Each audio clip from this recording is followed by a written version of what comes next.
Hello everyone, welcome back to Practical AutoCAD and Inventor. In today's video, we're continuing our discussion on creating custom line types, specifically line types including text. Whether you're labeling utilities or property lines, being able to create line types that include text can save you tons of time and make your drawings look cleaner and more professional. I'll walk you through the entire process step by step. It's easy to do even if you've never customized a line type before. So, if you're ready to take your drafting skills to the next level, open up AutoCAD and let's get started. Creating custom line types that include text in AutoCAD is very easy because of an express tool called Make Line Type. Before you access the Make Line Type tool, however, you need to actually draw the text in your drawing as you want it to appear. So you'll see here that I've got two examples that I'll be showing in this video. The first one is this one called sewer, and it's just, right now they're all just separate objects. So I've got a line, I've got some text that shows sewer, and then the line. And I drew several instances of it just so that I would know exactly what this is going to look like when I get done. And then I've also got another line down here at the bottom where it's a regular line, and then a couple of arrows, you know, like the greater than symbol here, so that it maybe is a directional flow arrow, that type of thing. So I'm going to be showing you how to create two different line types, and we're going to look a little bit how to customize it even more than what AutoCAD will do with the Make Line Type command. So your first step, like I said, is to create your geometry of what you want your text to look like on screen. Just do it on layer 0, and I suggest that you use the standard text style. You could have any text style you want, but if you have a custom text style and that custom text style is not available in the target drawing, if you maybe use it in a new drawing, it's going to revert back to standard anyway. So after you've drawn your geometry, what you'll want to do is you'll want to go to the Express Tools tab up here at the top, and then over here on the Tools panel, you'll click on the flyout and you'll choose the Make Line Type tool. Once you do so, it's going to ask you to save this file, and so I'm going to save it in a folder that I've created here, Custom Line Types, and this one I'm going to call Sewer. Okay, oops, Sewer, and I'll choose Save. Now on the command line, it asks me to enter the line type name again, which I'm just going to type in sewer. And then it asks me for a line type definition. And it says that it already exists, and that's because I've already created it once in this drawing, but I'm going to overwrite the existing one. So I'll say yes, and then I'm going to give it the description, so it'll just be like a series of dashes, and then sewer, and then a series of dashes, and then sewer, and then a series of dashes, and then sewer, and so on. The next thing that it asks me for on the command line down here is it asks me for the starting point of my line definition. So what I have here is I have a repeating pattern. It's a line with text, and then that repeats, line with text, line with text. The start point of my pattern needs to be like at the end point of the line. You always want to start with a down pin segment where it's drawing ink on the page. So I'm going to start here. After I click at that point, it's asking me for the end point of my line definition, and I'm going to start at the end of the up pin segment, right there where that down pin segment would start again. So I'll pick that point. So basically this right here and this will be the things that repeat. Next, on the command line down here, you'll see at the bottom that it says to select objects, and what I want to include in my line type are this down pin segment, 2 inches long, and this text, sewer. When I press enter, you'll see on the command line that it says the line type sewer is redefined and loaded. If you had done this once before, if you hadn't done it before, it'll say it's been created and loaded. So if I go to the line type command, you'll see here now that I have this line type here called sewer. Okay, there's the actual, what it really looks like, and this is the description that I gave it. And I will choose current and say OK. So now if I come in here, for example, and I want to draw, maybe I'll draw a couple of polylines.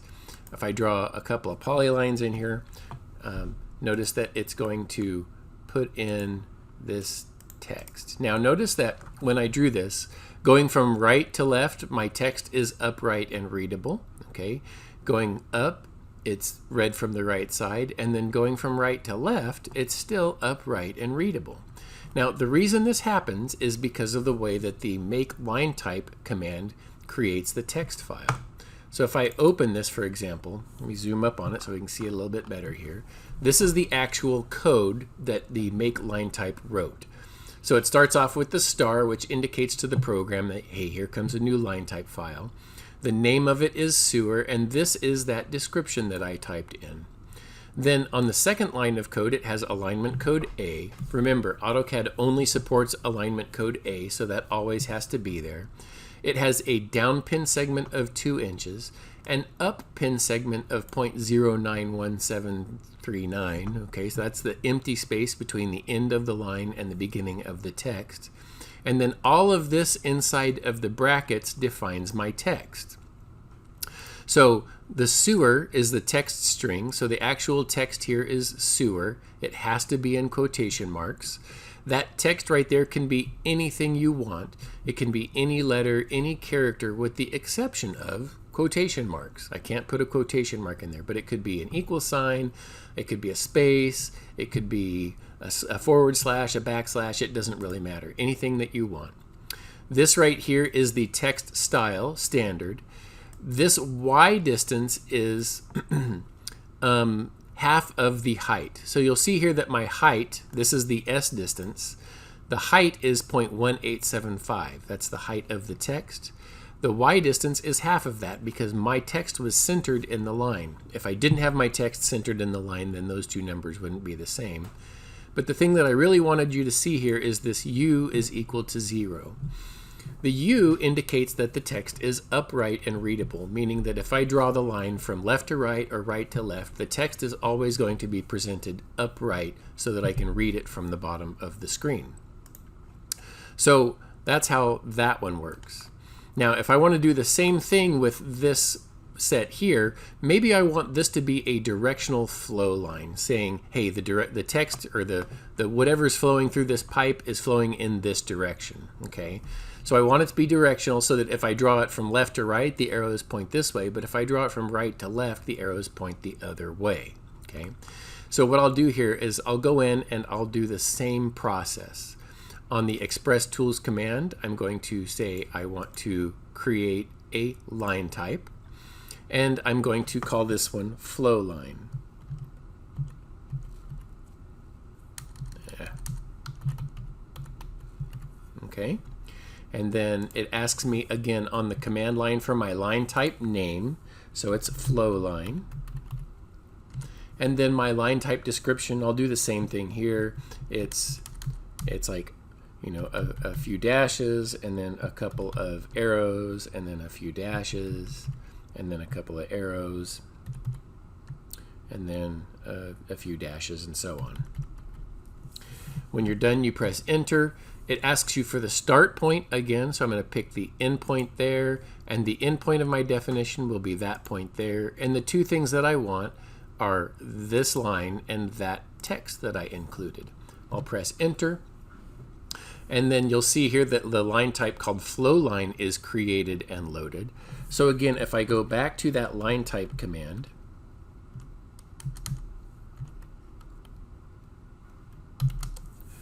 you'll see here that I've got this new one here called flow line that's created and loaded. I'm going to set that one current, and let's just kind of investigate and see what happens. So if I come in here to the polyline command again, if I go from right to left or from left to right, I get the arrows presenting the way that I want. If I go down, the arrows are presenting the way that I want. But if I go back this direction, notice that the arrows are presenting the wrong direction. So this really wouldn't work for a flow line because, you know, I want these arrows to be pointing the other direction. To fix that, what you would do is you would open up this text and you would come in here and you would change just this U right here. Remember that U means that the text is upright and readable. What I'm going to do is I'm going to change that from U to R. Okay, so the R indicates that the text is going to be rotated tangent to the line itself. All right, so all I have to do is just save this and I can close this now. And using the line type command, what I can do is I can come in here and I'll just say, let's load that line type again. So I'm going to browse to my desktop. Let's see, where are we here? And I want my desktop. No. Desktop, custom line types. And I'm just going to reload this command and say, that's the one that I want to reload. It's going to ask me if I want to reload it. I'll say, yes, let's reload it. And then, OK. And now, if I were to do this again, draw a polyline, notice it's flowing in the direction that I want here. It's flowing in the direction that I want there. And now it's flowing it back in the other direction. Now, of course, this works for arcs and stuff as well. I'm going to change one other setting. It's P-Line-Gen, P-L-I-N-E-G-E-N. This changes how polylines are generated, and basically what it does is it's going to tell AutoCAD to ignore all of the endpoints between my polylines and just make the line one continuous line. I'm going to change that from 0 to 1. And now if I come in here and I say I want a polyline that starts off this way and then maybe goes into an arc, I'll turn my ortho off. So I get this arc, and it's not going to look quite right until I get done. When I press enter, notice that it comes in and it makes all of the arrows point in the same direction. Okay, so P-Line-Gen made it so that it ignores all of the endpoints and just spaces out those lines everywhere.